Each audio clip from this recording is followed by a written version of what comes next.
Hello, everybody, and welcome back to another episode of MTG Study Hall. I, as always, am your host, Brett, and I am joined, as usual, by...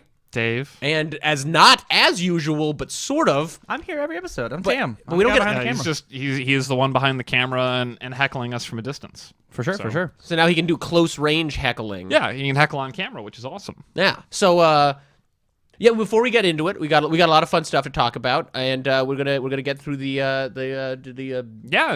housekeeping. housekeeping. I can only think of busy work, but that wasn't Wow. right. I Busy know. work. That's why I was going Some people's kids.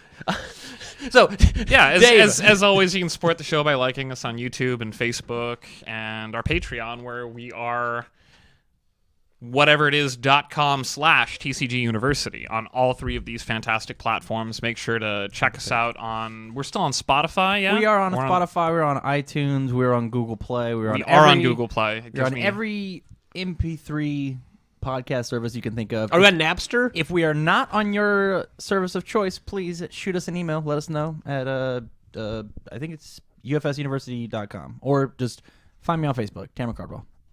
Is Napster still a thing? Are we on Napster? Napster? No, but we are on Music City and Kaza. Yeah, no, every time that it goes live, I download it and then I put it up on there, and then I use my computer to do file sharing. That's a complete lie, obviously. Oh, okay. I was like... I kind of had you for... I mean, we can probably make torrents for it. I and I can, appreciate like... the extra work, I guess. Can I, like, put it up on... We can put it up on Pirate Bay, but they're really not pirating it, I guess? I don't know. Not... I mean, we could put the pre and post show, then they would be. Yeah. Oh, yeah, because that's behind the paywall. Right, Yeah. correct. Yeah. As is our love, non-Patreon users. Ahoy.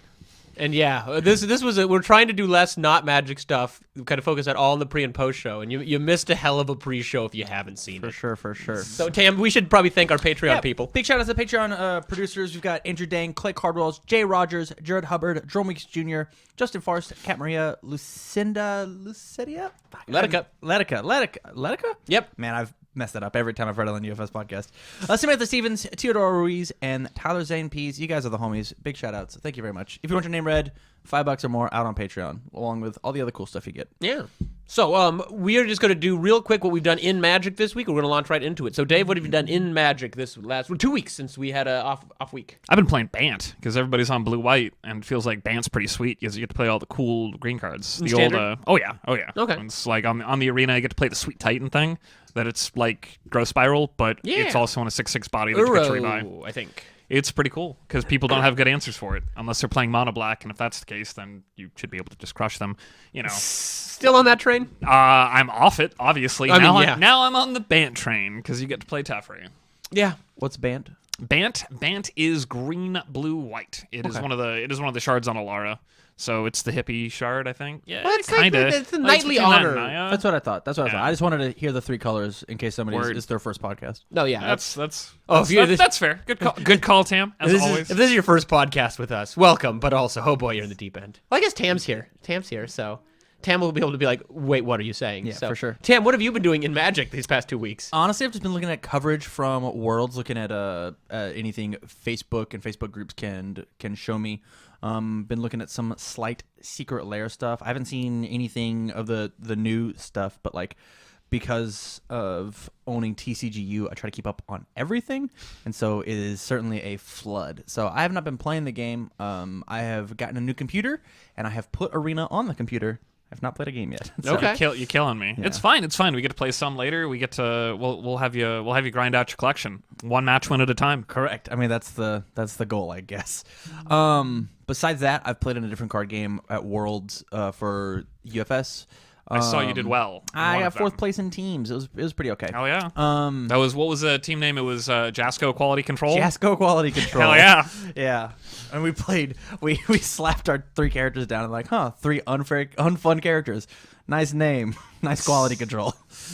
And so yeah, I'm sorry. I was checking my notes for what's coming up. I promise. You're good. And so you and your people top four teams at World. Yeah, for sure. So well, who's the team? I assume they're all local guys. They are not actually. I was going to be going to the event late, and so I had to scrounge together a team, and so I teamed with Clinton Thomas, your 2019 World National Teams champion, as well as Sam Tate, a Vegas local, and so we were.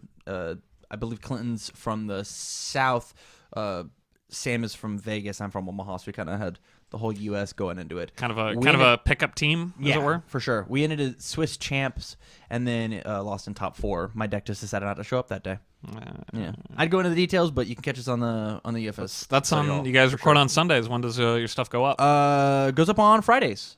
So not this Friday at time of recording, but next Friday that'll be up. Because you were in Vegas this last week, yes. So okay, makes sense. Story checks out. Yeah, which is why we didn't record here this show last week. So that's why if you were definitely hurt and sad that you were missing out on your MTG study hall, that's why. In Magic, I been playing Arena like normal, recording brawling with Brett. Got dumpstered hard last night. I won 1 game out of like 8. But that 1 game I won, it was at the end, and it was a hell of a game. So if you tune in for the video that goes up, should go up. This comes out Monday, Friday. The video should be up, and it was actually a super sweet game. And I won. Well, I won, but there was a lot of math, and it got scary and got intense. So it was a lot of fun there, and played Commander last night, and I got another win with my new Queen Marchesa deck, which was really cool. So yeah. Yeah, I might talk about if we have time in the post. Give me an elevator pitch. What does the deck do? Tries to win with any way that isn't normal combat. Cool. So I like alt win cons. So I want. Do you get to become the Monarch? Oh yeah, that's the dream. I was the Monarch that whole game. I drew like 8 cards off. It was great. Does your playgroup have a crown to wear? We're working on that. We're going to get a ridiculously obscene crown, which I don't really like because then people will remember I'm the Monarch and attack me. Generally, people just kind of let me be, which was probably one of the reasons I won.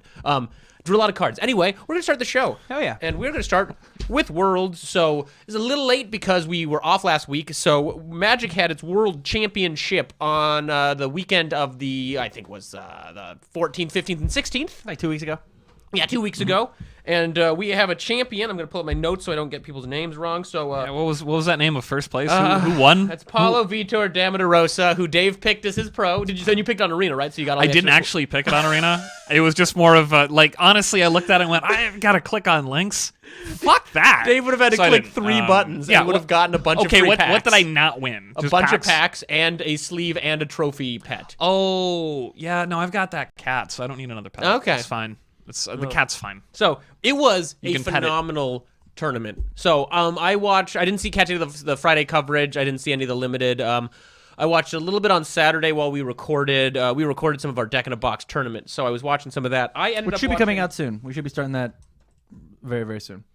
No, I'm very excited to get that going. There's plenty of downtime because there was a lot to record, so I had to watch Gabriel Nassif, who's a great player and seems like a nice guy, but he is the slowest player in the world. Meticulous is the word we're looking for. Boring is the word I would say. It's boring to watch, but you got to figure he's making a lot of decisions, like just not out loud. There's no. I mean, and that's kind of the running joke. Like the commentators at one point were like, he has to think through the entire comprehensive rules of Magic at the beginning of every turn. In Magic the Gathering, you can play a land on your turn. I have 3 lands in hand. I have an island. That was the joke that he does that. But like, have you ever watched Nassif stream? No, I haven't. I am a big fan of his streaming. Like even playing when the Nexus deck was the best deck in Standard. What's his Twitch channel? His Twitch channel? Yellow Hat. Yes, I'm Yellow pretty Hat. sure it's Yellow Hat. Look him up. Yeah, Gabriel Nassif, Yellow Hat. His fantastic moto name of Bob the Dog, which I have no idea what the history of that is. Maybe he has a dog named Bob. It's possible. Or Robert. It could be. You don't know. Robert. Yeah, don't be so Don't casual. Yeah. I don't want to get that moto account and try and battle against him. Just wait for him when he starts streaming. I would probably Robert the Dog. I'd enjoy hearing his process, like having him be able to talk to the camera, but watching. The commentators just had to vamp, and like as someone who like I'm recording this Brawling for Bread stuff, so like I got slow played like to death yesterday in this one game, and it's like I've got to sit here and try to be interesting, and it's hard to stay interesting when nothing is changing on one side of the board. Honestly, I don't think that anyone, and this is another competitor from Worlds 2, Andre Mengucci, I think that he's probably the best as far as vamping goes when waiting, because there's so many of the videos where he just starts talking about absolute nothing. And it's still pretty interesting. Well, in Brawl for Bread, I had to be like, okay, we're getting slow played here, so this is a way to. I started talking about ways to maybe speed up your game if you're working on playing Magic faster. But anyway, so I watched some of his games, which were really solid games. They just took a really long time. But then I watched most of the Sunday coverage, which was the top 4. It was kind of a weird setup because they had a winner's bracket and then a loser's bracket, and the loser's bracket you had to really dig your way out of. Let's say that somebody, i.e., me, wants to watch some of this coverage, right? Where could I go to see that? You just go to Twitch and search Magic the Gathering. It's the official Wizards Twitch stream, or if you just Google Magic the Gathering, go to Wizards websites that's just plastered with links. Do they have anything? On YouTube? YouTube proper? Does Wizards have a YouTube I believe page? so. I'm sure they do. Yeah, because I know that streamers like Caleb D have contributed to the actual mothership, as they call them. The loading ready run cruise videos go up on the official Magic YouTube, I think, too. So I'm not sure how they do coverage. I'm sure there's links or something. Well, I'm not sure, but I would assume. But yeah, Twitch, or just if you Google, if there's a tournament you want to check out, if you just go to Wizards website, excuse me, they'll have a link up. But okay. We got basically we ended up watching. So you see a lot of games because they were playing best 2 of 3 matches. There was some absolutely. So Seth Manfield took out Gabriel Nassif. Gabriel Nassif was on. Oh boy, he was on Fires. I think he was on Jeskai Fires, and then Seth Manfield was on Mono Red, which was sweet. So Seth pulled it out, and almost every game in the top 4 went to they were playing best of 2 or 3 matches, and so they would go to the final 3rd match, and then they'd go to the final game in the final match, I think, for every game. So super close, super tight play. So Seth pulls it out. Seth goes up against Carvalho, who was made it to second, Marcio Carvalho. So Carvalho was on Jeskai Fires as well, but his deck was main decked ready for mono red. He had 2 Aether Gusts in the main deck, which is the target blue or green, or sorry, red or green spell or permanent. Put it on the top or bottom. It either goes on the top or the bottom of the opponent's library, their choice. But he was main decking 2 of those hate cards, and so Manfield did not pull it out. So the finals were oh boy, I'm gonna say PV. So Paulo Vitor Damarosa PV against Carvalho. And so, like I said, Carvalho was main decking mono red hate, and PV was on blue white. And because of how PV had done in the tournament, they were playing best 2 of 3. Well, they were playing. It wasn't best 2 of 3 on this one. It was PV had to win 2 matches, and Carvalho had to win 3 matches. So whoever did that first won. Okay. So PV took the first match. So best 2 out of 3. When I say match, I mean best 2 out of 3 games. And so it did not look good for Carvalho. Carvalho then proceeded to win the next 2 matches to tie it up. So how high? Incredible play, really good matches, great commentation. What made it? What unlocked? What triggered? What was the thing to swing it back so hard? It was just one of those weird things where Carvalho had a really good sideboard. So once he got past game 1, he was probably favored a little bit in the matchup just because he had a lot of good sideboard hate. His main deck was not good against PVs, but his sideboard was good. And his PV was playing blue-white control, which had a lot of great finishers, but Jeskai Fires can do some nasty stuff. The whole point of Fires of Invention is a 4-mana enchantment, and you get to cast 2 spells a turn, and with CMC equal to or less than the number of lands you have. So once you get that out, you can just you get to play giant haymakers. Now there are restrictions with that. Keep in mind. So you get to play functionally 2 spells for free every turn, but you have to resolve your 4-mana enchantment, protect your 4-mana enchantment, and you cannot play spells outside of your turn, which becomes a pretty big deal, I'd say, because now if your opponent plays something like if you cast an Elspeth Conqueror's Death against your Jeskai Fires opponent, they can't interact with you. I mean, they can once you get to exile their fires, but no, it is. Do you also feel like because it being a control deck and because of how many games that they got to play that the Jeskai Fire deck kind of figured out what control his opponent had? Well, obviously he knows what he has, but the tempo and the timing. And so PV was running kind of a weird list. PV was running very few win conditions. PV is one of the best. So all of the commentation was going on about there's the best player in the history of the game is John Finkel, and then the second best that's the common. It's different topic, different day. Yeah, but basically, so it's so Finkel's the best, and then who's the second? Kai Buddha is the second best, but they're basically saying PV is the 3rd best player who's ever played the game. Okay. He has won a ton of stuff. The only thing he hadn't basically won in Magic was Worlds. He's won tons of Pro Tours. He's run all sorts of tournaments. He's never won Worlds. Carvalho has not won that much stuff. He's kind of the eternal second place player. He also The final boss. We have one of those in UFS. He also had gotten into some trouble years ago. He got disqualified and banned for cheating once or twice, and so. Oh man! But he's come back. They had this whole meet the player pro thing, and he's like, I don't want to be basically like about he's changed, and he's like he's really done a lot. And apparently he does a ton. He's from Brazil, I think. Wasn't it all Brazil's final? Oh gosh, he's from Brazil or somewhere else in South America, but he's really involved with his community there. So like kind of and very much underdog. So he had to battle it out in this through this losers league, the losers bracket, and basically it only seemed like he could win when his back was back up against the wall. So he gets into this final match of the top 5. He won 2 matches in a row. He loses game 1. It's not shocking. His main deck's not great for it, but he's got a great sideboard. So. He gets his opening hand, and so up to this point, we have had some of the best Magic I've ever seen. It's always gone to the last game in the quarterfinals. That tells you how healthy the format is, right? Like making sure that we get to game 3. Yeah, just getting blown out. And we had 4 different decks in the top 8, I believe, which is pretty solid for us. Yeah, for sure. So far, at least, but we still have some sets to come out. But yeah, I think it's better than last standard, at least. Well, I definitely at time of Worlds. Because that's what you have to compare, right? See here. Oh, Last Worlds. I'm more referencing back with Eldraine just coming out and them going, we probably shouldn't have printed this card either. Yeah. Well, like comparatively big tournament wise, like as a spectator to the game, you know what I mean, you don't want some deck that just like 2-0s everybody and it's like super unfun and like a very leaps and bounds best deck. Yeah, correct. Yeah. But you have the boogeyman of the format. And like right? I don't say any of the decks were best deck in this. Like it was really solid. But anyway, so I want to kind of finish the whole. Yeah, so you're we good. build up to this final match and opening. So Carvalho's opening hand is okay. It was 2 blue. It was an island, another blue land, the Castle Vantris, and then it was multiple red cards. It was like 2 of the giant that shoots.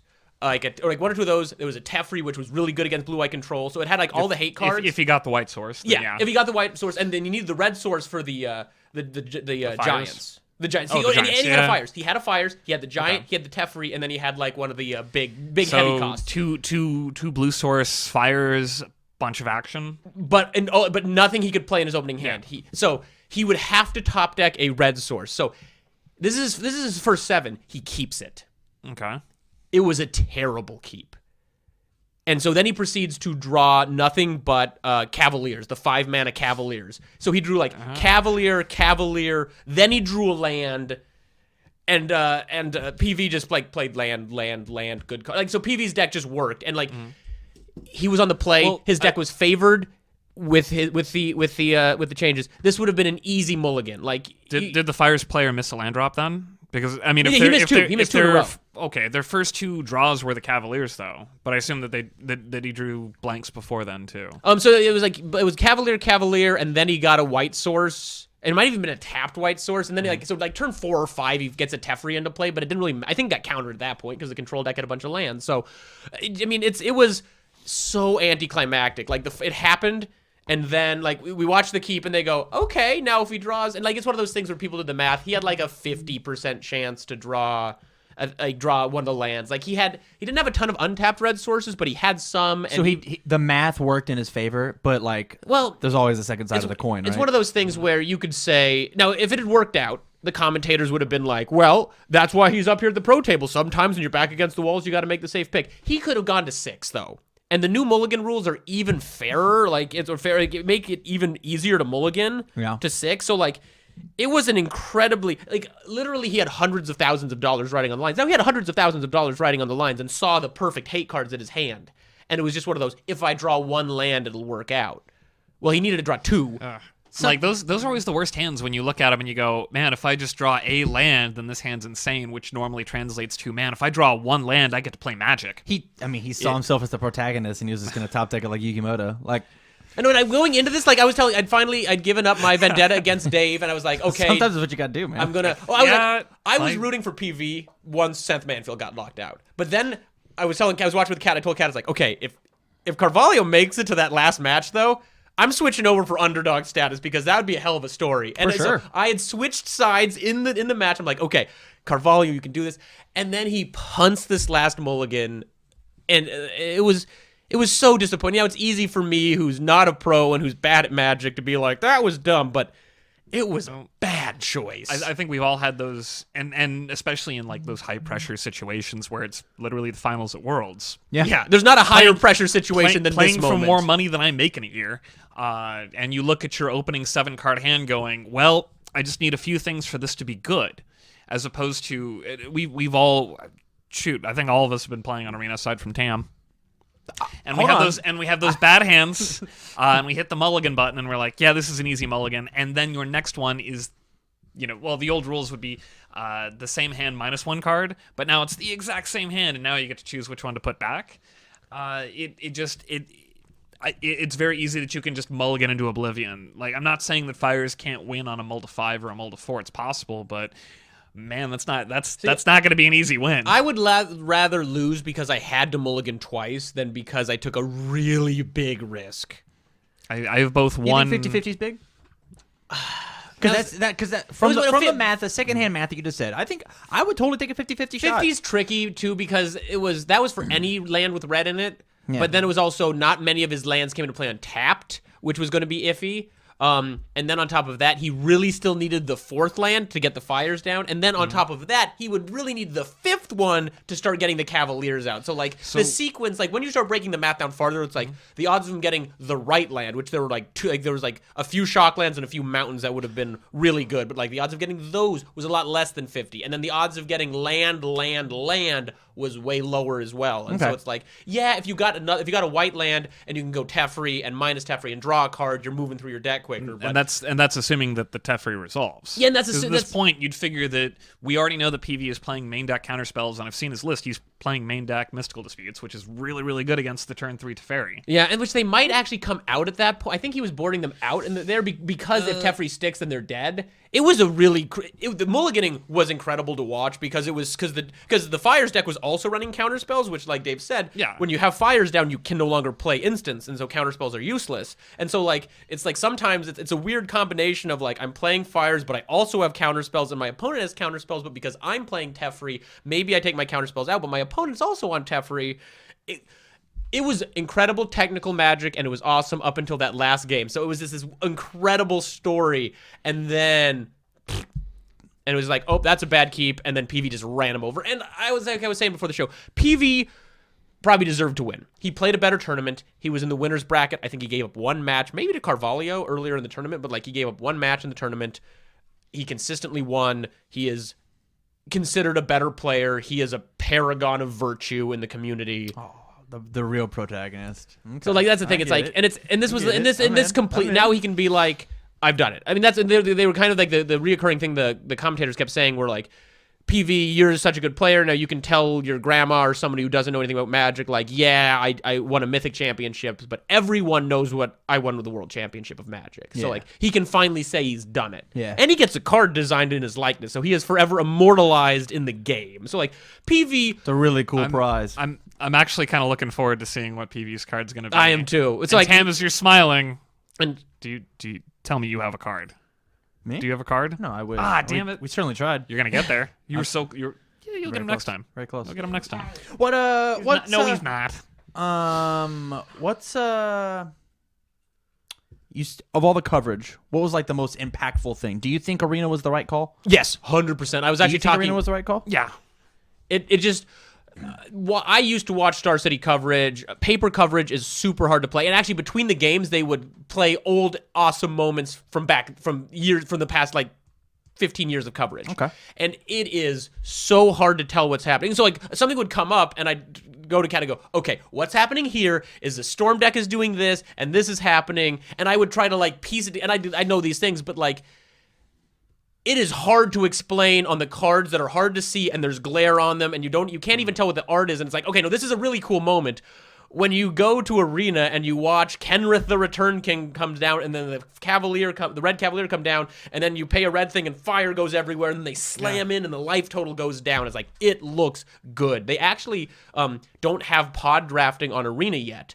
So what they did is they drafted their draft decks in real life and then imported them into Arena and played the draft in Arena. Like, So, like, this might be a topic for another day, but, like, is this a little too Hearthstone-y? Would it make more sense? Hey, everybody, let's just let's go to an event. Wizards has $1 bajillion. Everybody gets to register or to rent out an iPad, and we're gonna sit here and we're gonna play Arena across from each other, and that's how we do it. Like, you have a deck list, just import it into Arena, sign into your account, and we're gonna sit down and we're gonna play Arena across. We don't need paper cards anymore, so on and so forth. Like, I think is the future now? I think that's what they're gunning towards. Like, or even top 8. well, right? I mean, the top 8, yeah, and coverage is easier with it. And so what I wouldn't hate is that's a lot of infrastructure that's probably just not happening. It's already hard enough to get convention space, and now you've got to manage that many iPads or expect everyone else to do it. I don't like that hurdle necessarily. Well, I suppose you still have to bring an expensive deck, but I would not hate that you go, if the tournament has cards in Arena, Wizards gives the tournament organizers access to God accounts, and then you say, hey, you're playing a match at the big table, you're going to play it on Arena. That I'd be happy to see. Also, and the more you can do it on Arena, you cut out cheating. You don't have to question. If Carvalho won this, no one would have been like, well, he cheated once, he cheated again. He didn't cheat. He can't have cheated. And so, like, if it had been a paper tournament and he'd won, there would have been those people who it never would have been real for sure. And it also is really crappy for the viewer, not even just like that, just like to make the cheaters feel legitimate, but like it's crappy for the viewers to find out that someone like a win that they thought was awesome was won by cheating. I mean, when Eric was on, the player he beat in Grand Prix Omaha, probably cheated all day in the tournament before he played Eric and couldn't cheat in the top 8 because there were too many eyes on him. But he got busted for cheating later on after that tournament. And it's just one of those things where it's like, it's a shame that someone who didn't earn their win didn't get to play Eric at the top. Yeah. And so it's just like, I like Arena. I don't think we can I mean, I also like paper cards, and so I don't think we want to get into a world where we never ever play paper, but I like the fact that you can get into the World Championship by only playing Arena. Like, you never have to touch a paper card to make it to Worlds. That's cool. You can, but there's a path to Worlds that's only Arena.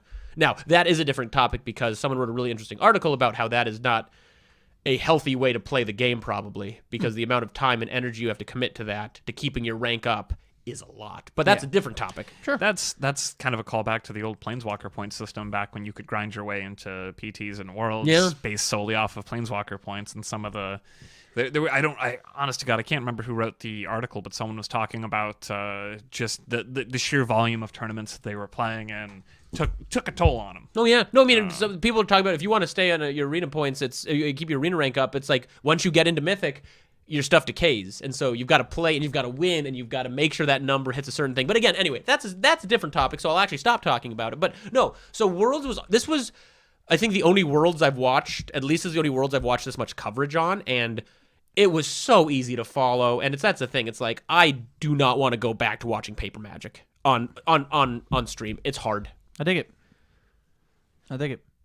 Anything on World before we move right along? Not that I can think of. It just like really makes me excited because this is something that I think I might just take the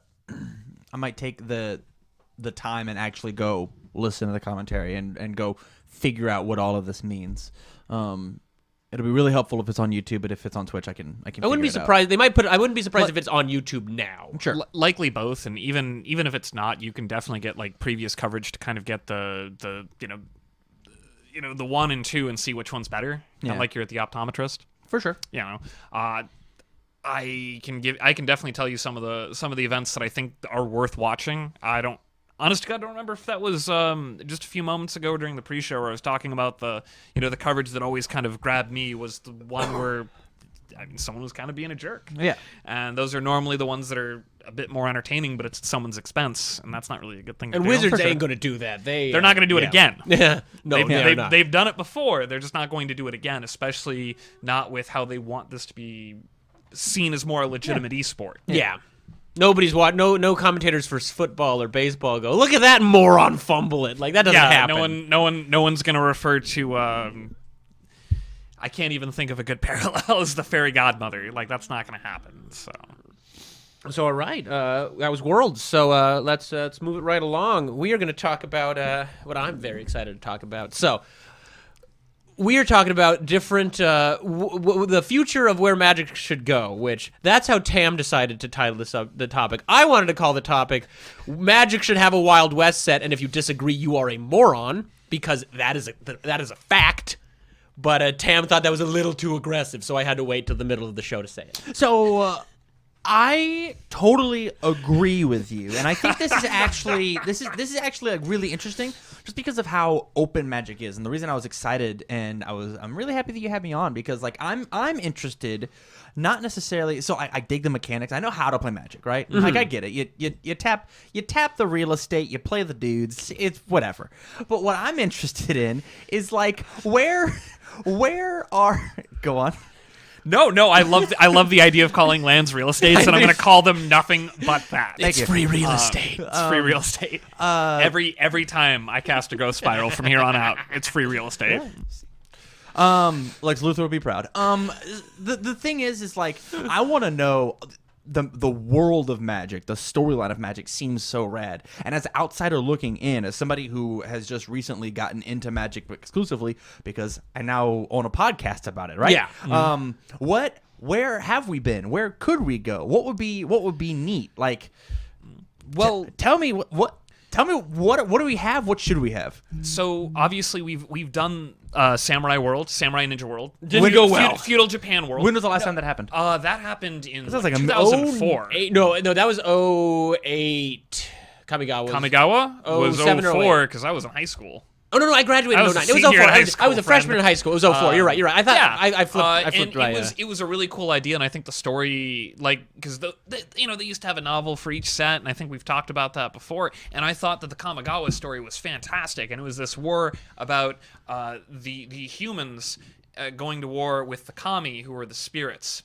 And it was because one of the humans had stolen something which they just referred to as that which was taken, and that is a Magic card, and that is the coolest fucking name for a MacGuffin. That is pretty cool. I think it's a cool name. It's a cool name. It was a really cool idea as far as the story goes, but as far as the set design goes, it wasn't very good. And it was one of their first top-down sets. One of the first, because technically Arabian Nights was a top-down set. But so they're like, let's do this. But so they're like, we're doing a Japanese theme set. So they went deep, and so they've got kamis, and they've got spirits, and they've got hondens, and so they went really deep into the history and all this imagery and stuff, and no one knew what it was, and it was super unpopular.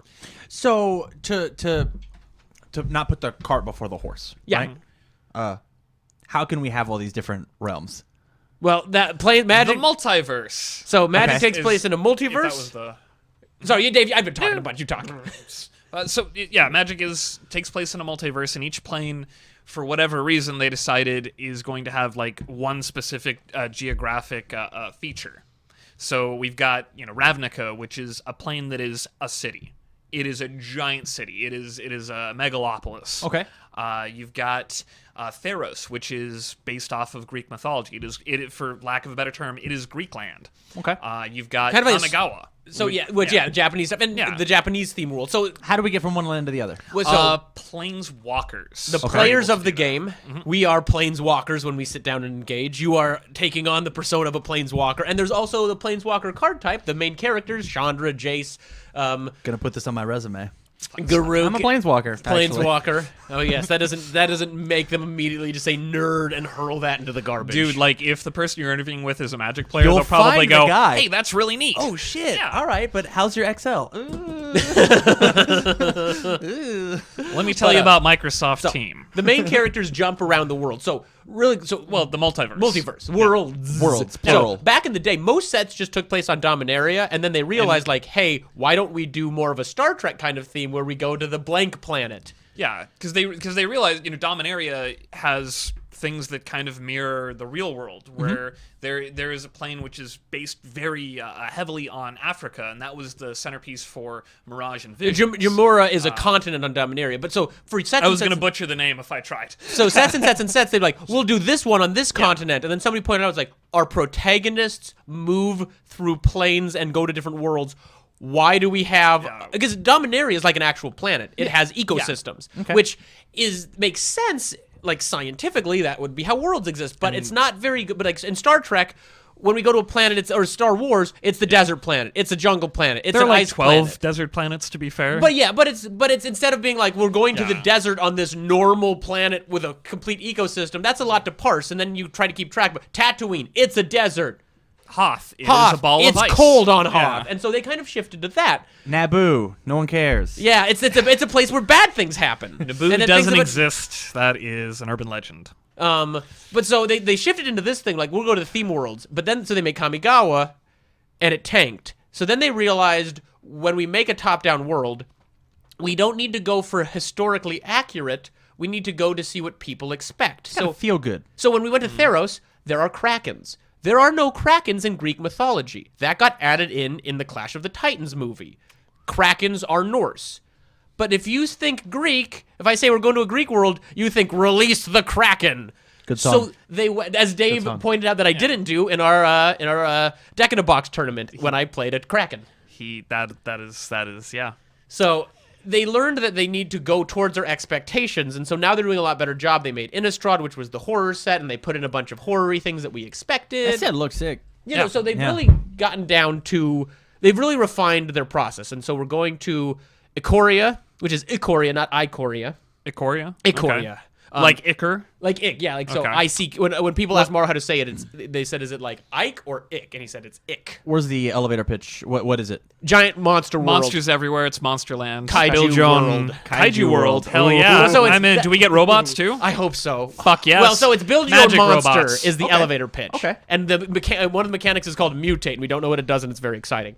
But we are off the we're a little bit off of the reason why we're here today. on this topic. Which is the Wild West set. world. Yeah. And why, Dave? Now, so Tam has already demonstrated that he is not Okay. a moron.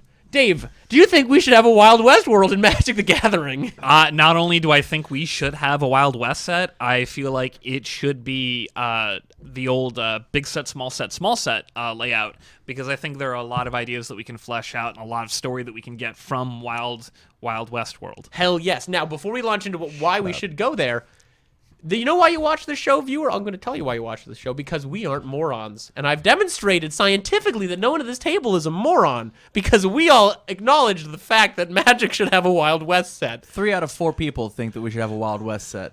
Cat. I'm just kidding. So it's unanimous. We've It's- got it's- James. James? James has given a thumbs up. I can see. So the thumbs 5 out up. of 5 It's, people in this- He's not giving a thumbs up. When you put the hats on the thumbnail, I was it. All right. 5 Oh, fantastic! 5 out of for 5 this. So, first off, look, when we went back to Innistrad to do the kind of Lovecraft one, the investigating one, they just put Jace in a trench coat. They didn't and then Jace put on a trench coat. You know why they did it? Because it's awesome. And so, like investigator type, like wearing Yeah. wearing the fedora as Yeah. well. Because I guess he was investigating what was going on in Innistrad? Yeah. Investigation. So I don't think he had a was fedora, but he did clue have- was a thing, right? Yes. Clues were Yeah. the investigate. Yes, you investigated to create a clue. Yeah. that is. Thank you for reminding me of how much I love those mechanics. Oh, great I mechanics. know what's up. They are. See? Hell I should be yeah. on this podcast every week. Hey, You technically are. you kind of are. True. I like it when you shout at us on the mic. True. So, people on Blogatog are always going on about Wild West things. So it's one of the things that's kind of out shit. there. I think Maro's actually said it's a when, not an if.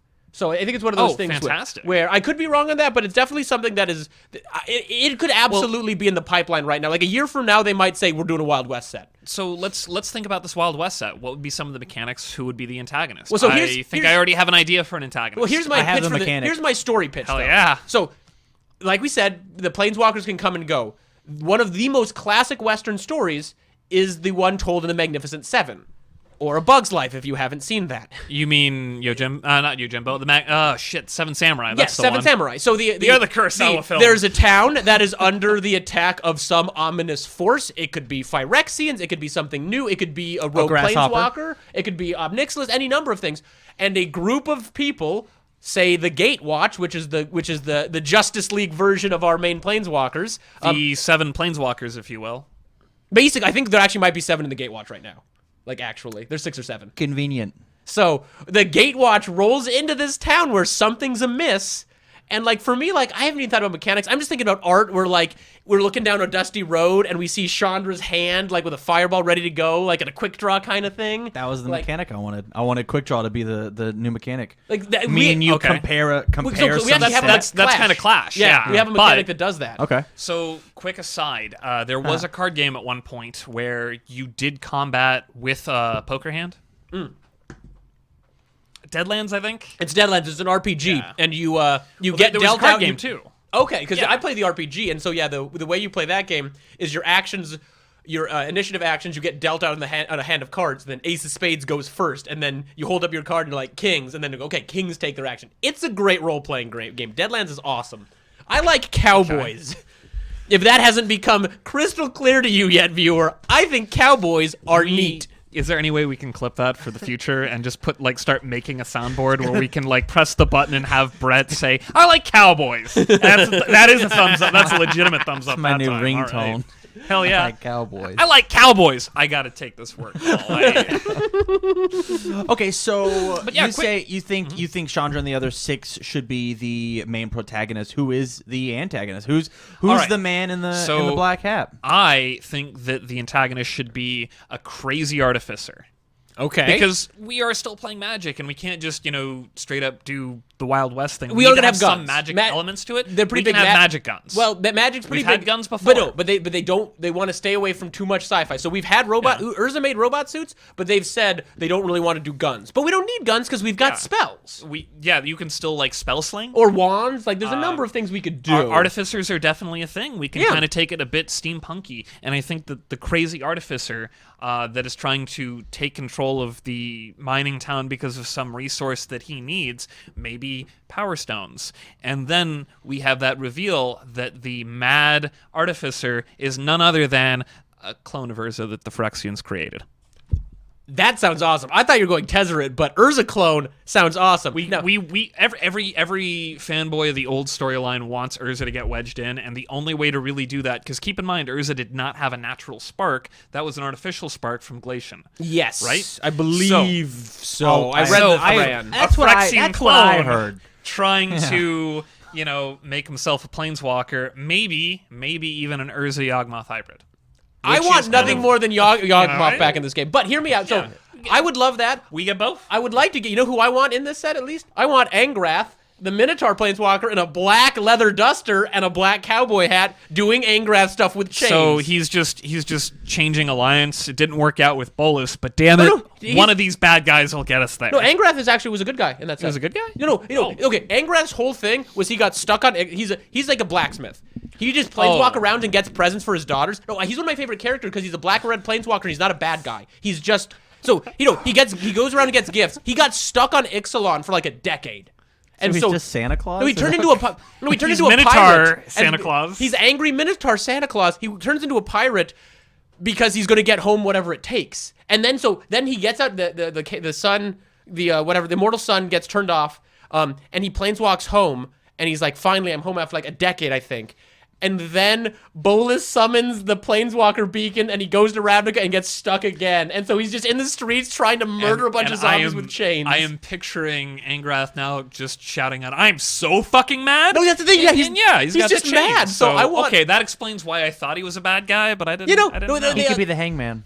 No, because he like yes, no, I like that. Hear me out. stuck So, on Wild There's West a land. there's a sheriff. The sheriff in town is a centaur. Because he's like, instead of riding the horse, he is the horseman. Like, come on! I'm thinking of the centaur just wearing a centaur duster. If a Yes! centaur wore a duster, how would he wear it? Most dusters actually Let us know in the comments down below. Get cut. Most dusters have a really high cut on the back because it's expected you'll be riding a horse. So you could put a centaur could wear a regular duster because dusters. So it would connect be a at the regular top. duster. It wouldn't be a duster that would go all through his horseback. Well, how does the horse wear a duster like this? Yeah, or like yeah, this? exactly. Draped or split. So, and if there is a lady centaur, how is she pregnant?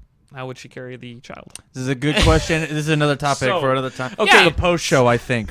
Probably, we're definitely talking about this in the post. We're gonna pull up some DeviantArt stuff, and we're gonna find out right the back answer. on DeviantArt. Anyway, so that sounds like a sheriff. Now, here's another pitch for you. If we want to try and go the Magnificent Seven route, why don't we just do the 3-set thing, but we'll do it in reverse. why not?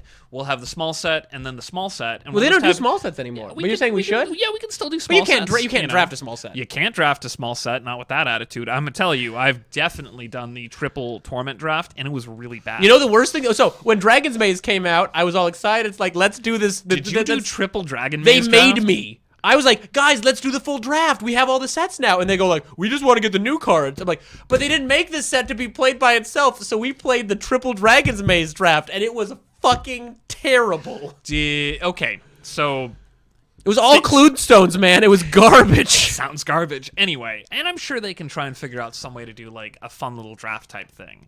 Maybe we could just make this an ancillary. I'd say 2 sets. I say do it in 2 sets. 2 sets? Two big sets. Two big sets. So we'll do. Pitch me the idea first. All right. So we'll do Yojimbo and Sanjuro. So a For those of us fistful who aren't dollars and a few dollars more. Okay, there we go. Thank you for translating out of Weeb. And the Kurosawa flicks. Sure. We'll do along those plot lines. And Somebody then has to have a coffin. The finale then would be Magnificent Seven, Seven Samurai, the Gatewatch 7. I do like the idea of like, yes, if someone stumbles upon the western town and then we discover that this artificer's doing something bad, so we have to go assemble the team, and so then the team maybe rides into town, and then they have to go into town and then like hold off an attack because that's how it works. Maybe it's Soren that's playing the two gangs against each other, getting blood. I don't know. Like that's probably how he would be compensated because he's a vampire. Oh. You know how we get a cowboy? So no, it has to be a local who gets the team together. So we get a cowboy planeswalker who's just a cowboy or cowgirl, and then they go out. They're like they get their spark at the end of the second act, and then the third act is they have to go get the team Okay. in and defend the town. So you go get All right. Jace and Chandra, and Jace is like forced into a cowboy hat, but Chandra's like immediately on it, and so she's got the hat. Oh my gosh, this is so we don't good. necessarily need to have a new planeswalker. We can probably reuse a planeswalker. We have so many of them. They like doing a new one. Who would make a good cowboy planeswalker that we already have? Who would you say? Like I'd immediately assume Gideon, but he's dead. He's dead. Yeah. Spoilers. Press F in the comments. But so we can't use Gideon. Okay, Vraska. Maybe Elspeth? Vraska took quite quickly to being a pirate, so I am very much on dozens of little tiny cowboy hats on the snakes. Fuck yeah, that sounds awesome. Yeah, no, I am for the Gorgon cow woman? Cow lady? I think you say cowgirl. I think cowgirl's acceptable. Cowboy. Cowwoman? So you can say cowboy, cowgirl. You don't say cowman, so cowboy, cowgirl. Or for like Ash, okay. a cow person. My we can say dad's cow a person. cow man. I'm a cowboy. All right. We'll say cow person. Gorgon. Cal Gorgon. Saheeli coming in as like the good tinkerer like trope. That sounds fun. So like Saheeli can come in and do like Thopters with cowboy hats. I really just want as many cowboy hats as possible in this set. So what's the mechanic? So Clash is Clash does kind of sum up the duel thing. I wouldn't hate to see a slightly different Clash because Clash is the card has an effect, and then you and your opponent both reveal the top card of your library, and whoever has the highest CMC wins the thing. And if you win, you get an extra effect, and if your opponent wins, you just don't get the extra effect. And you get to choose whether or not it stays on top or yeah, goes and then on the both of bottom, you get too. to decide: do I keep it on top, or do I put it in? I think you're right. I think it's bottomed. It is because the dumb release the Ants Emrakul combo relies on that. Anyway, that's a whole different world. Release the Ants is a sweet name for a card, but okay. And you can win legacy we could tournaments see- with it. Yeah, I mean, with the Omniscience combo, but that's a whole different thing. So we could see Clash returning as a mechanic for Wild West World, working title. What else would we want to see as far as a mechanic goes? What other things like Quick Draw feels like that could be a completely different thing, and I kind of like it, but we can't have manual dexterity, which I kind of want. Maybe it could be Clash from the hand. All right, I'm choosing this one. What do you want to choose? That'd be interesting. And then you flip it at the same time, similar to a show and tell. You need to I think you'd you couldn't just be just high CMC because then I think that's a little too obvious. But I think there's probably some way to kind of get that. Because part of being in a duel is you're not supposed to, depending on how the duel is. The general idea for a duel, or I mean, I don't think this happened much, but the reason that you're going for your gun and you're doing the thing is if you pull out your gun and shoot somebody, it's murder. But if somebody else tries to draw on you and then they are trying to kill you, you are doing self-defense to draw. So that's why you do the fake out hand thing. The first person to go you're supposed to go second, but then draw faster and get them. That's the idea of a duel. I don't necessarily think that's the all right. case, but as far as like historically with duels, What I can use as an example is pretty much just Andrew made a fucking crazy Jackson, where he was a duelist that reportedly killed triple-digit people. There was the traditional gentleman's duel where and that was the pistols at dawn. Yeah, that's how we're going to do this, and that's kind of what the cowboy saloon duel Well, is. If you're trying to not get arrested by the marshal, that's why you do the fake out duel. Now, I mean, that's a bit more of a gunfight type thing as opposed to a duel, because if you're both consenting to the duel, So how does it translate? you know. That's the question. Clash is the obvious one. I kind of like the one from your hand, but I don't think whoever has the highest CMC wins. It could be a different thing. You know? This is going to sound maybe a little complex, but more on theme. But could it be based on your color? It checks a different value. You could do a different value. Each one could have a different metric as far as victory is concerned. Yeah. That's like it's quick draw when you activate this ability, then shoot. Whatever your I- devotion is, that's the metric. Or you so if could- I'm playing black blue, if I have more black, it's gonna check how many cards are in my discard pile asterisk. It's a whatever. I mean that's not a terrible idea. I like it's a shame we can't do die rolling. But die rolling's not in black border. You can still have like some sort of bluff type thing too with the quick draw, I'm sure. Something along those lines, like maybe even it's Hell, that'd be a hell of a card, right? Yeah. Just like an artifact that's just like a bluff, right? It's a 0/5. It's like negate your opponent's quick draw, put it back in there, or put it on the bottom of their deck, and then discard that card. You guys, I don't know if the proper term is control check. Sure. I think for UFS it could be along those lines, right? Where okay, I'm going to look at the top 3 cards of my deck. All right, slamming this one down. I'm going to say even. You tell me if I'm telling the truth or if I'm telling a lie, and then I'm going to reveal this card. And if you guessed right, then I have to discard it, or it's exiled. Exile's probably better. Sure. And if you're wrong, then it goes to my hand. Here's actually something I like Sounds crazy. the dual thing is you could have it be Tam, you said judged by different metrics. I like the black one care about your graveyard. So maybe you rename Clash to Duel. But a green one might be the traditional Clash. Each of you reveal the top card of your library. CMC wins because green cares about that. But blue wins if it's maybe something. It's like reveal if it's even, you get an effect. Like if the revealed cards have different CMCs, you get an effect. Or black could care about different metrics. So maybe blue cares about instants or sorcery. If you reveal an instant or sorcery and your opponent doesn't, then you won the duel. So you could have him care about different things. And red could be lower CMC because red's faster. So you could do kind of a modified Clash where it just be duel, and then each duel says the different thing. If you reveal an instant or sorcery and your opponent doesn't, that feels like that could be a blue type effect. Yeah, and red could be green could be high CMC, red could be low CMC, white could be. I mean, I think you wouldn't want to do too complex, so I think you'd pick one for each color. Yeah, that's how I feel. And then from there, it could be. You could have like your gold cards. Whenever they pick the duel, you can pick either, declare which one you're picking. Yeah. So if I've got a white blue card, I've got a red blue card, I can be like, all right, for this duel, I want it to be low CMC. And then later in the game, you're like, actually, I got fucked up that time. Let's make it blue. And so I also think another thing is, like, I think you could just lean on other mechanics. Like fight is a pretty. I mean, the Alexander Clamilton card does the creatures fight. Yeah, he's clearly a duelist. Not so- quite as cool as whatever inevitable clam tie-in they can have with Jackson. Ooh, no. Honestly, that might be a better tie-in for the donkeys because he's kind of an ass. Yeah, he was not a nice man. He was a bad man. He was a bad man. Anywho. Anyway, yes, not talking about old American politics and history. Duelists, the famous duelists. Thank you very much. I guess it was on topic. But I mean, equipment. I think I like the idea of dueling wands. Like I don't think we need guns, magic, such things. But like dueling wands, things. Like all the planeswalkers cast without wands, right? They can, but like an idea just to focus it. I mean, there are wands. It's possible that we could just have like renegade mages instead of renegade planeswalkers. I know, and spark mages. I mean, there have been equipment that let mages do damage with like there is a wand in the most recent core set, I think. Or I think it was the last time in Dominaria there was a wand that let wizards ping.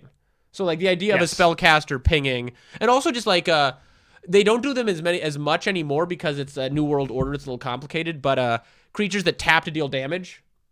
Cunning Spark Mage, Prodigal Pyromancer, things like that. You could bring a couple of those back into the fold. Cunning Spark Mage would be a sweet reprint. It's a 0/1 for 3, but it has haste and it taps to deal 1 damage to any target.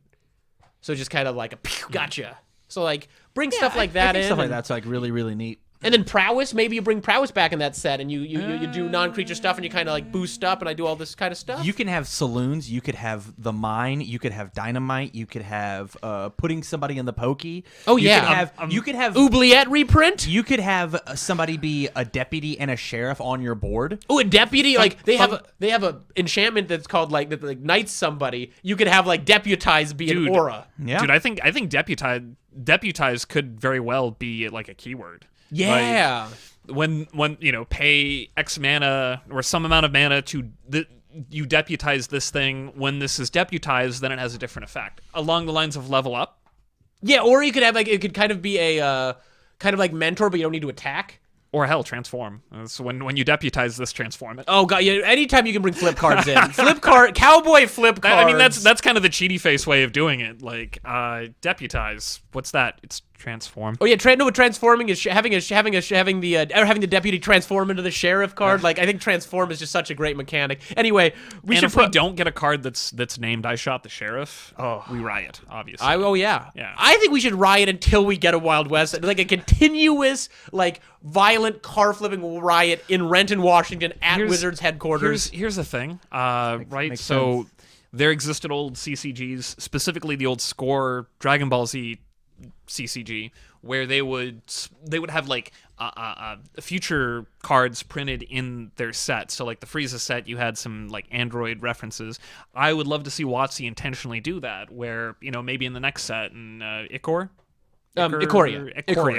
In Ikoria, we get a card that says "I shot the sheriff" and is a teaser to Cowboy Land, or just level flip in a cowboy hat. I actually think that's really, really hype marketing wise. I think that's some of the coolest things that people could do. It's actually like this is totally could be a different topic for a different time. Mm-hmm. My main game, UFS, we have what are called boss battles. So if you take and you go and you win an event, the person who hosted the event is supposed to make a deck and boss battle. If you win the boss battle, you get extra prizes.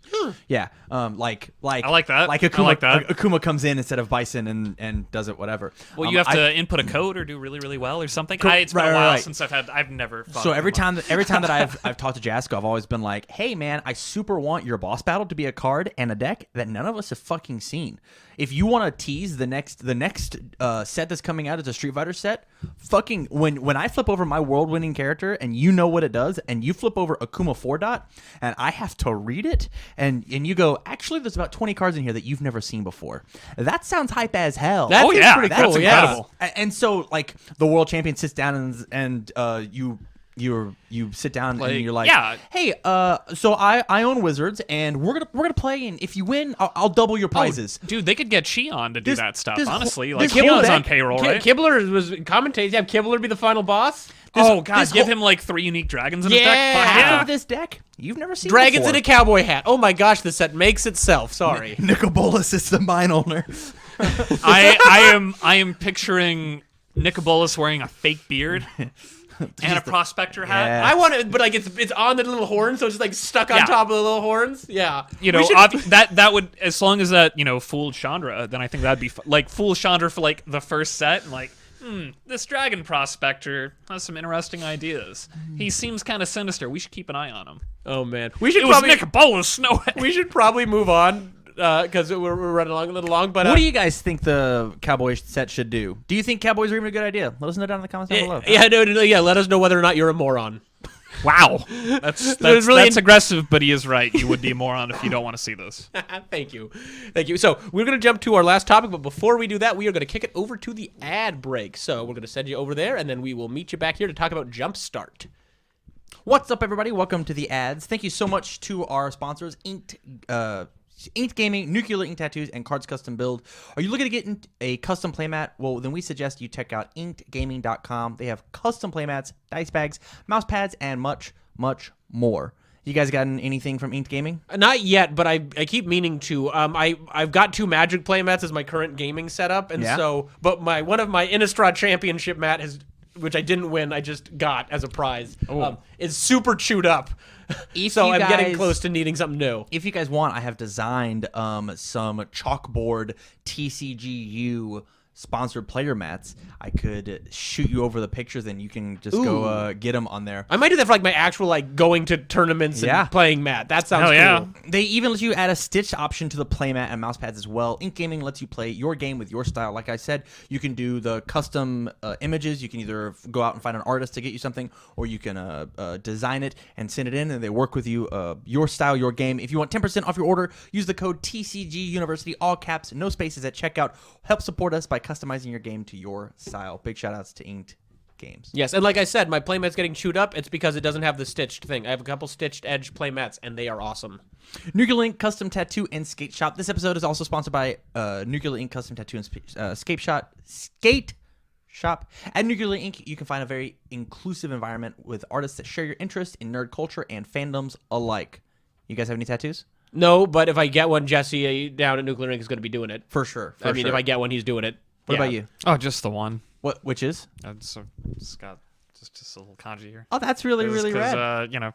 Kenshin's dope. What is the kanji for? It's the symbol for evil and misfortune. Okay.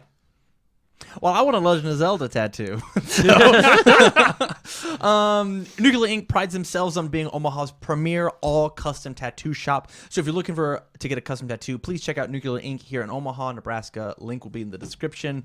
Jesse seems like a really chill guy, and if you're looking to get anything custom, you should definitely chit-chat with him. He'd love to conversate with you so that you are 100% happy with anything that you decide to put on your body for the rest of your life. Super good people. Really can't recommend them enough. And then the last sponsor for today is Cards Custom Build. Are you into cosplay, you nerd? Of course you are. You looking to get into cosplay? Of course you are. Do you want to show up to events dressed as your favorite character? Well, then Cards Custom Build is here to help. Cards Custom Build creates everything from cosplay accessories like props, trinkets, and weaponry, all the way up to full-blown costumes. I asked you guys last time. What do you guys want to be? You said the Mandalorian last time. Mandalorian armor. Yeah. My father, Clay Cardwell from Cards Custom Build, he has everything set out. He's got it all designed at like an incredibly talk of the town. I even have that in here.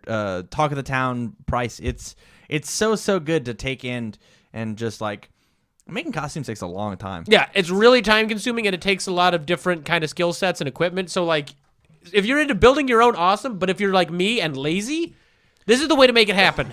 I just went to Level Up Expo out in Vegas over this past weekend for a card tournament, and it was really fun. Just people watching all these people in their really awesome costumes. It's fun to see people transform and become somebody that they're not. It's fun seeing somebody out of costume that you think would be very timid and not hold themselves, and as soon as you put on that Superman suit, they stand up and they put their chest out. Like it's super rad, and the costume is half of that equation. So go over to Cards Custom Build either on Facebook or on their Etsy account. Links will be in the description down below. Make sure that you mention TCG University sent you their way, and you'll get 5% off your entire order.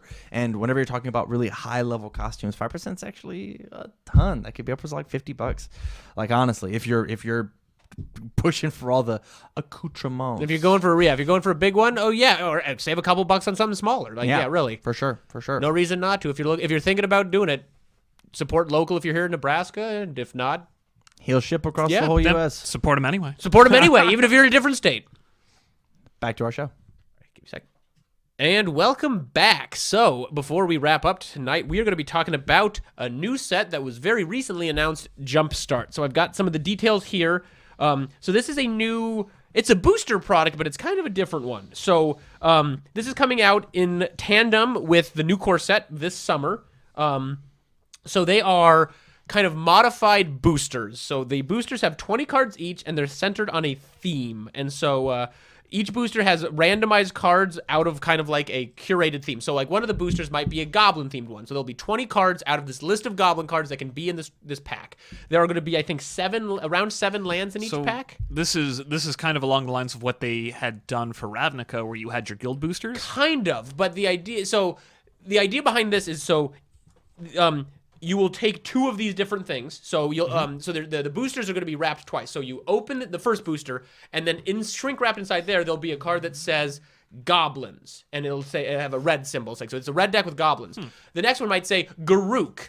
and it's Garuk themed. One of the themes is like doctor. One of them is cats. One of them is dog. So they said there's some normal seeming themes and some kind of out there crazy themes. So let me jump ahead on what I'm going to assume you're about to say. These 20 card boosters are designed to be opened with another 20 card booster, and then you make a wacky deck out of them? You make a little limited. It's an automatically built limited deck because they have basic lands in them. I think 7 rate a piece.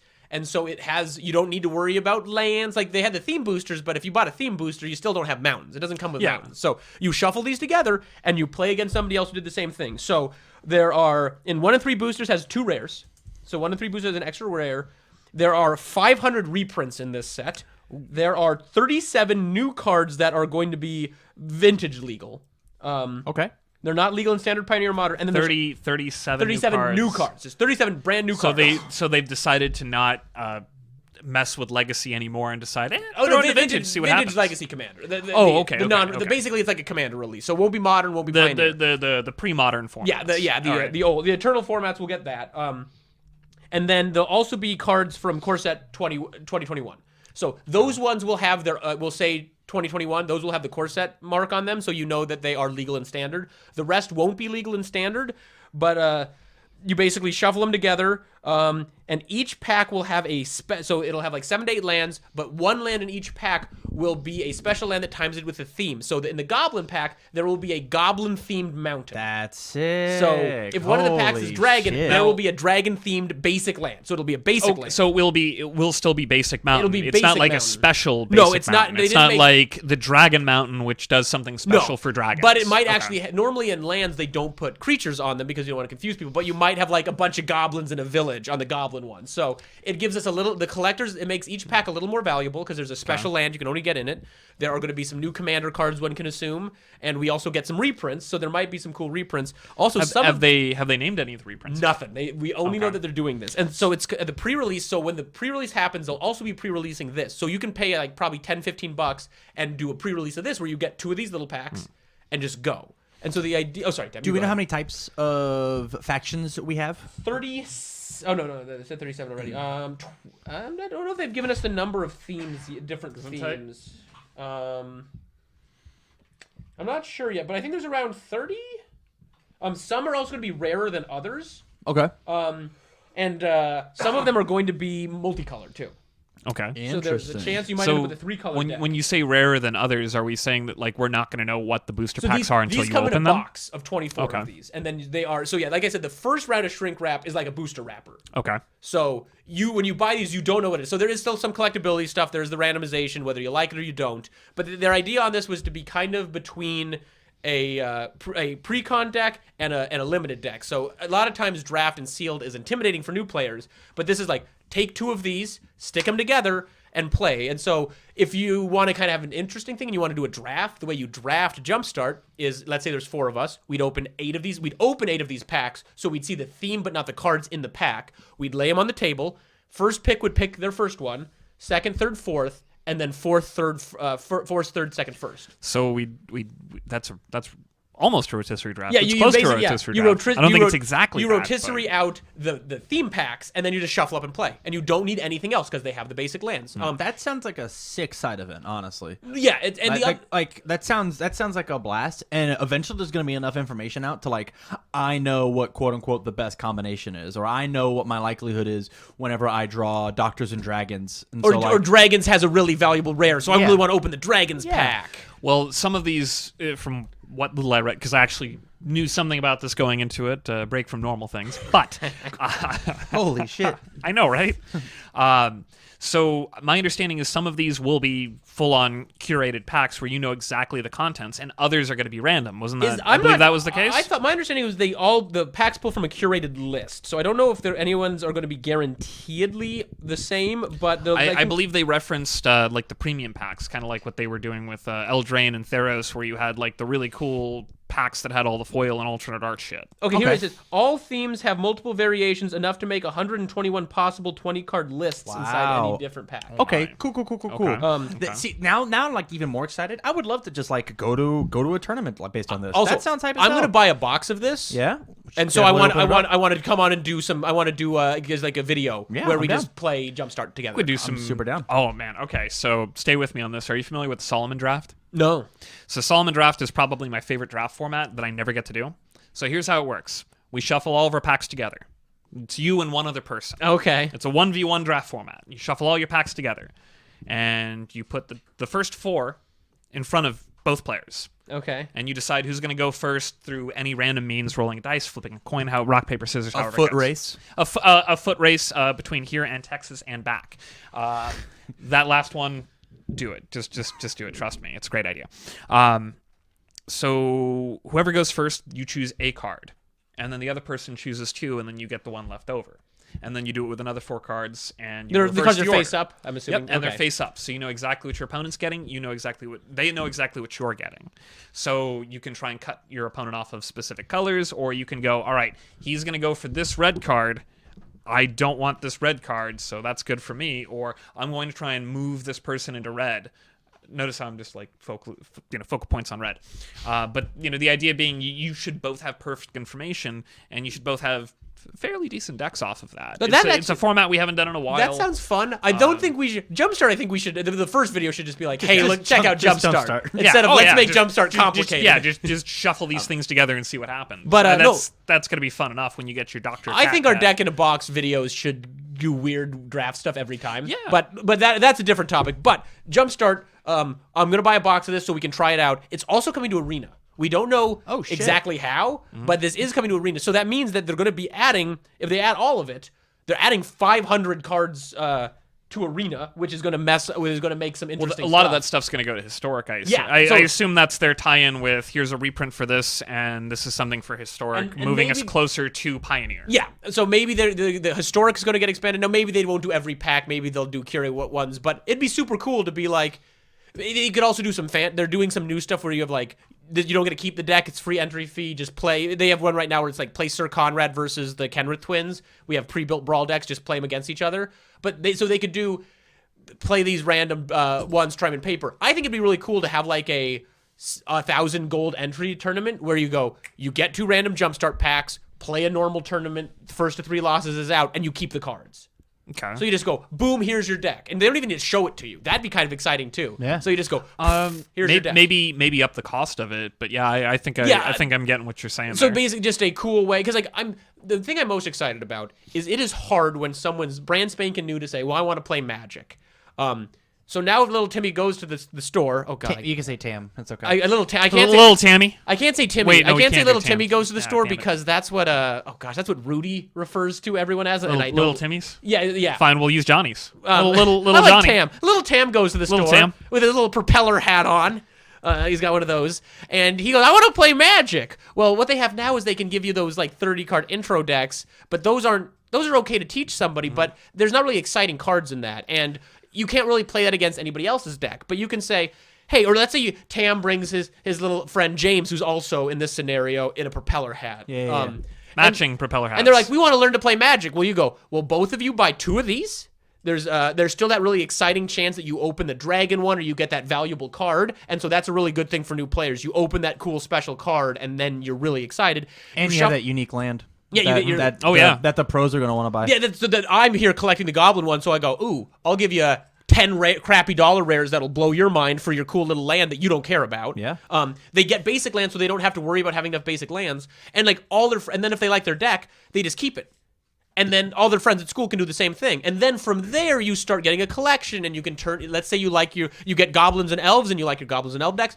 You could make 2 new decks. You could get some more goblin stuff, or just make it a 60-card casual kitchen table deck. It's finally a product that you can. I'm hoping it's going to be a little more than a regular booster pack. I'm really hoping these are $5 a pop. And so for $10, 2 people, so $20 total, 2 people can sit down and have an exciting experience. No one needs limited experience. No one needs to construct something out of 6 packs. You sit down, you shuffle, you play. Yeah. It is something that you can say you're new. You want to try Magic? This is how you try Magic. And it's just, I think, a really exciting format. I dig it. I dig it a ton, actually. It sounds neat, and it sounds, even for the veteran players, to be like, hey, man, you got $10 instead of going to a movie. Do you want to go smash 2 Jumpstart decks together? No, Hell I mean, yeah. I know that's one of the things. Sometimes it's hard to sit down. Like if in my house, like normally we just have commander decks. So like I could literally buy some of these, and I'm looking for a fun evening. You want to just shuffle up a couple of these decks. Yeah. And there's new cards in here. So yeah, there's going to be some new valuable cards. But I mean, I like opening valuable cards. I like the chase. And so buying a new box product that has something that I can play right out of it, because I buy boxes when most sets come out, but normally I don't draft or sealed with them, and I always feel kind of sad about it. It's like, well, I'm just opening these packs, and it's mostly not a thing that really happens too often anymore. Yeah, and so the fact that this is just so easy to do, and this seems like, I feel like this seems like, if this is popular, I'd love to see this every core set. Get rid of intro deck, little intro things. Yeah. Wizards makes money because it's $5, $5 per pack. $10 is not that much. I agree.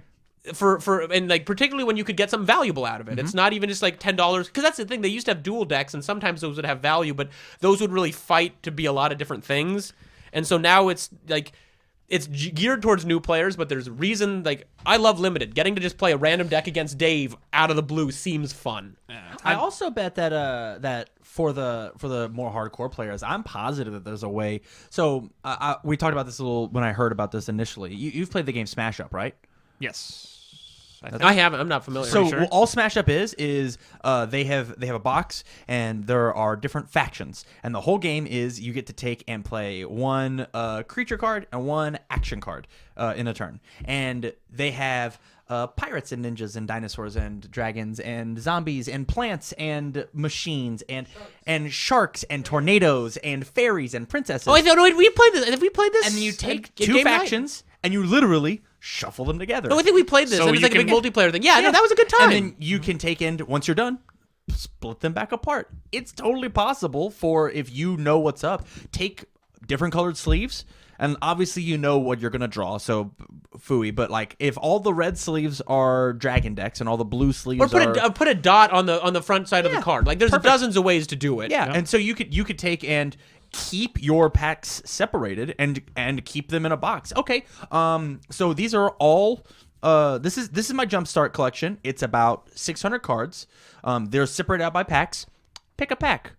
Oh, neat! You picked dinosaurs, and so here's all the green dinosaurs. There's the green dinosaur pack. I pick my pack. Oh, here's the mermaid pack. I picked a blue mermaid pack. I pick your next one. Yeah. We shuffle them up. We play the game. You separate back out your cards. You put them back away. Oh yeah, Now- like you can make a little cube kind Yeah. of thing. It's make a battle box. Like there's so much they can do with this, and the fact I'm so glad they didn't try to make it all standard legal. Yeah. Like the fact that they're just saying like, you want to know which cards are from M21. It'll say M21 on the card, so you'll know that's a new card. The other cards are just going to have their own booster symbol, and so now they can print cool commander stuff, or they can reprint Oubliette. I don't think you should print Oubliette. Functional in this. reprint. Well, no, they're going to reprint Oubliette. We can do a They functional want reprint Pioneer. of Oubliette. But we They can. don't want Oubliette and Pioneer. Oh, it's in Pioneer. They need to reprint it because it's $50. Oubliette's and Pioneer. Yeah, no, not Pioneer. Oh gosh, Popper. It starts with P. It is. Popper. A functional Reprint for reprint of Popper. it would be fine. Anywho, But then it stays expensive. Anyway. Jumpstart's really exciting, and I'm going to argue with Dave about Oubliette in the post show. In the post show, yes. It's I actually have a fun post show topic as well. What do you got? You'll find out in the post show. Well, you got to tease it. Oh, So then they what? Then they pay the quarter a week. A quarter a week, guys. 25 cents. all, That's all it takes is. Don't you quarter. want Tam to eat? You've got to pay him a quarter a week, or he'll starve. So if you I gotta subscribe to the put Patreon this- now, Tam will eat a quarter. Yes, We that's can this promise that that, coming right? month's promise for Yeah. everyone who donates. Tam will eat change. He will eat the quarter I'm that down. you. Oh, but it's doing something similar to this. There was a Yu-Gi-Oh pack that did something kind of like this, but differently. It's a whole rigmarole to explain. All right, well, we'll do it in the post show. So, anyone have final thoughts before we wrap this up on Jumpstart? This is sick. I can't wait for it to be side events. They should keep this kind of shit up. No, I hope This this is is in hype every as hell. core set. I agree. Any thoughts, Dave? This is what they've been trying to do with dual decks for a while. Make it so that the old players are excited and the new players have a jumping off point. Yeah.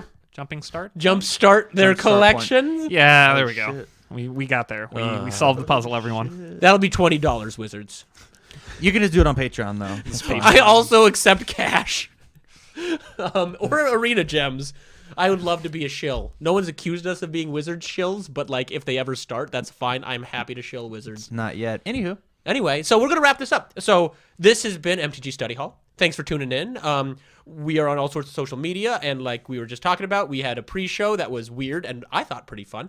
And we're going to go to a post-show. So if you want to do that, it's literally $1 a month on Patreon. It does help us out a lot. It's how we get better equipment for the show. the more we get, the more cool, crazy stuff we can do. Because right now, when we do Jumpstart tournaments, it's coming like right out of our pockets. So Hell, keep the lights on. yeah, so we really appreciate anything you are able to give, and if you don't want to or you can't, we really appreciate you watching. Just and tell your friends. Yeah, tell one other person that we had a show that is watchable. I think it is. I watch it sometimes, and I'm on it. So thanks for tuning in. We'll see you in the post show, hopefully. And everybody have a good night, and remember who you are.